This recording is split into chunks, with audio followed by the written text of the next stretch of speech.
Jasprit Bumrah, Mitchell Starc কিংবা সময়ের আলোচিত নাম শাহিন শাহ আফ্রিদি গত 2 বছরে দুনিয়ার সব সেরা সেরা পেসারদের পেছনে ফেলেছেন মুস্তাফিজুর রহমান। পরিসংখ্যান বলছে টি-20 ফরম্যাটে তার ধারে কাছেও নেই কেউ। বল হাতে নৈপুণ্য দেখিয়ে পৌঁছে গেছেন অনন্য উচ্চতায়, সবাইকে পেছনে ফেলে। তবে কি এমন রেকর্ড গড়েছেন মুস্তাফিজুর রহমান, সেটাই জানবো রিপোর্ট। নিন্দুকরা এতদিন বলতো Mustafiz is never coming back, কিন্তু সেই কথাকে ভুল প্রমাণিত করে ফিরেছেন ঠিক নিজের চেনা ছন্দে। বল হাতে দুর্দান্ত পারফরমেন্স করে বুঝিয়ে দিয়েছেন তিনি ফুরিয়ে যাননি, এখনো আছেন নিজের কক্ষপথে। ফ্র্যাঞ্চাইজি টুর্নামেন্ট কিংবা জাতীয় দল সব জায়গায় বল হাতে সমান তালে পারফরমেন্স করে যাচ্ছেন তিনি, যার উদাহরণ গত 2 বছরে তামাম দুনিয়ার সব সেরা সেরা পেসারদের পেছনে ফেলে সবার শীর্ষে টাইগার কাটার মাস্টার। এমনকি তার ধারে কাছেও নেই কেউ। 2015 সালে পাকিস্তানের বিপক্ষে টি-20 ম্যাচ দিয়ে আন্তর্জাতিক অঙ্গনে পথ চলা শুরু হয় দ্য ফিজের।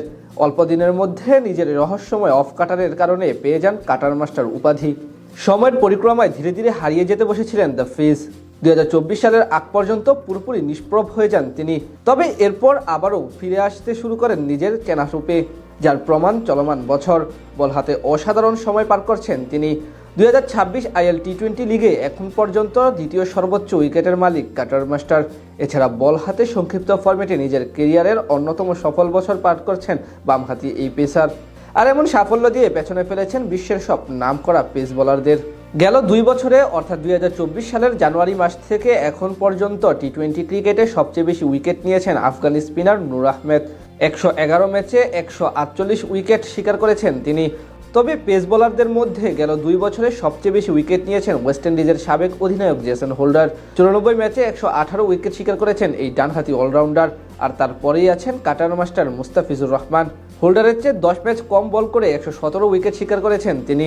তবে এই সময়ে সেরা 5 জনের মধ্যে সবচেয়ে কম বল করেছেন টাইগার পেসার। 84 ম্যাচে 1840টি লিগ্যাল ডেলিভারি করে 2395 রান ব্যয় করে 117 উইকেট শিকার করেছেন মাত্র 20.47 গড় এবং 7.80 ইকোনমি রেটে।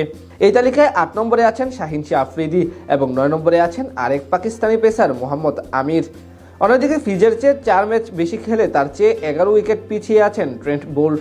বল হাতে চলমান বছরও দারুণ সময় পার করছেন মুস্তাফিজুর রহমান। সংক্ষিপ্ত ফরম্যাটে এই বছর 41 ম্যাচে 56 উইকেট শিকার করেছেন তিনি মাত্র 6.79 ইকোনমি রেটে, টেস্ট প্লেইং পেসারদের মধ্যে যা সর্বনিম্ন। এছাড়া এই বছর আন্তর্জাতিক টি-20 ক্রিকেটে 20 ম্যাচে 26 উইকেট শিকার করেছেন ওভার প্রতি মাত্র 6.09 রান খরচ করে। এদিকে বিগত 5 বছরে টি-20 ফরম্যাটে তৃতীয় সর্বাধিক উইকেট শিকার করেছেন মুস্তাফিজ। সব মিলিয়ে বলা যায় বর্তমানে দুনিয়ার সেরা টি-20 বোলার তিনি, যেটা তার পরিসংখ্যান বলে দেয়। বল হাতে দুর্দান্ত পারফরমেন্স করে বুঝিয়ে দিয়েছেন তিনি ফুরিয়ে যাননি, এখনো আছেন নিজের কক্ষপথে।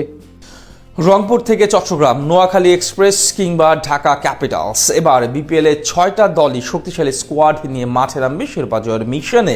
সেখানে 4 ফ্র্যাঞ্চাইজির সম্ভাবনা আছে সবচেয়ে বেশি, বাকি 2টি দল বাদ পড়বে লিগ পর্ব থেকে। 2026 বিপিএলে সবচেয়ে শক্তিশালী সেই 4 দল এবং বাদ পড়ার শঙ্কায় থাকা 2 দলকে নিয়ে বিস্তারিত রিপোর্ট।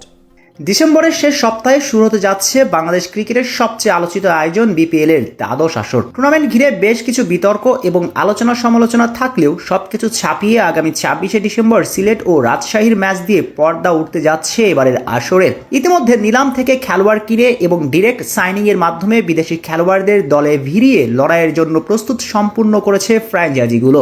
তবে কারা টিকে থাকবে লড়াইয়ে এবং শেষ পর্যন্ত কারা যাবে সুপার 4-এ, এই নিয়ে চলছে নানান জল্পনা কল্পনা। সুপার 4-এ ওঠার দৌড়ে সবচেয়ে এগিয়ে থাকবে বসুন্ধরা গ্রুপের মালিকানাধীন ফ্র্যাঞ্চাইজি রংপুর রাইডার্স। বিপিএল ইতিহাসের অন্যতম সফল এই দলে দেখা যাবে মুস্তাফিজুর রহমান, লিটন কুমার দাস, খুশদিল সাহা, ডেভিড মালানদের মতো দেশি বিদেশি কিছু নামি দামি ক্রিকেটারদের। তাতে নিঃসন্দেহে বলা যায় এই আসরে হট ফেভারিট মিকি অর্থারের শিষ্যরা। 2026 সিজনে সুপার 4-এ ওঠার দৌড়ে এগিয়ে থাকবে নাবিল গ্রুপের মালিকানাধীন franchise Rajshahi Warriors. Bowling batting দুই দিক থেকে দেশীয় নামকরা ক্রিকেটারদের উপর ভরসার সাথে দলে অলরাউন্ডার হিসেবে খেলতে দেখা যাবে বিদেশি বেশ কিছু বড় তারকাদের।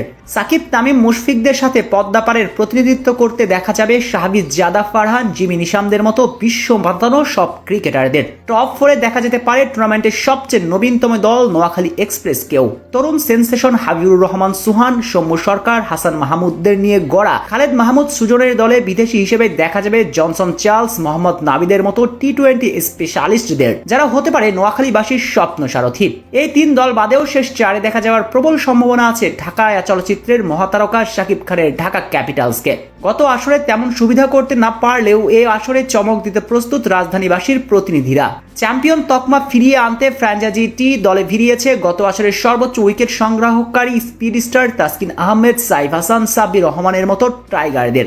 সেই সাথে রাজধানীর জার্সিতে মাঠ কাঁপাতে দেখা যাবে অ্যালেক্স হেল, উসমান খানদের মতো কিছু নামকরা বিদেশি খেলোয়াড়দের। এছাড়াও মেহেদী মিরাজ, পারভেজ হোসেন ইমনদের নিয়ে গড়া সিলেট টাইটান্স দলে দেখা যাবে সাইম আয়ুব কিংবা মঈন আলীদের মতো তারকাদের। তবে প্রতিপক্ষের শক্তিমত্তা বিশ্লেষণে কিছুটা পিছিয়ে থাকতে পারে হাওড় অঞ্চলের এই দলটি। গত আসরের ফাইনাল খেলা বন্দরনগরের প্রতিনিধিরা নিলামে 1,10,00,000 টাকায় নাইম শেখকে দলে ফিরালেও মাঝে কিছুটা এলোমেলো দেখা যায় চট্টগ্রাম রয়্যালসকে। দলে স্পেশালিস্ট স্পিনার কিংবা নির্ভরযোগ্য মিডল অর্ডারের অভাব পড়তে পারে ফ্র্যাঞ্চাইজিটিতে।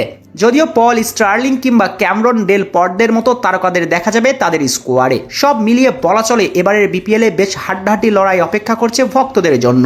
টুর্নামেন্টের সবগুলো ফ্র্যাঞ্চাইজি শিরোপা জয়ের ক্ষমতা রাখে, সেখান থেকে কোনো অঘটন ঘটলেও অবাক হবার কিছুই থাকবে না।